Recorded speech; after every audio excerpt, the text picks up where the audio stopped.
ওনার অবস্থান সম্বন্ধে নিশ্চিত আমরা হতে পারিনি। আমরা দিল্লিতেও খোঁজ করেছি, আমিরাতেও খোঁজ করেছি, কনফার্মেশন অফিসিয়ালি কেউ দিতে পারেনি।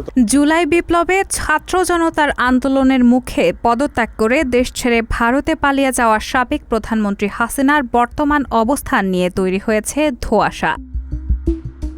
ইতিমধ্যে শোনা গেছে হাসিনা দুবাইতে আছেন, তবে এ বিষয়ে ভারত ও আরব আমিরাতের সরকারও কোনো তথ্য নিশ্চিত করেনি। এদিকে হাসিনা কোথায় আছেন সে বিষয়ে বাংলাদেশ সরকারও নিশ্চিত নন। মঙ্গলবার দুপুরে পররাষ্ট্র মন্ত্রণালয়ের সাংবাদিকরা হাসিনার বর্তমান অবস্থান সম্পর্কে জানতে চাইলে পররাষ্ট্র উপদেষ্টা তৌহিদ হোসেন নিশ্চিত তথ্য জানাতে পারেনি। পররাষ্ট্র উপদেষ্টা তৌহিদ হোসেন বলেন, শেখ হাসিনার অবস্থান সম্পর্কে আমরা নিশ্চিত হতে পারিনি।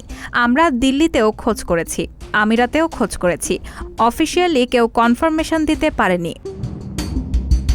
তবে আপনারা যেমনটি দেখেছেন আমরাও দেখেছি, উনি সম্ভবত আজমানে গেছেন, কিন্তু সেটা রিকনফার্মের চেষ্টা করেও আমরা সফল হইনি, যোগ করেন তিনি।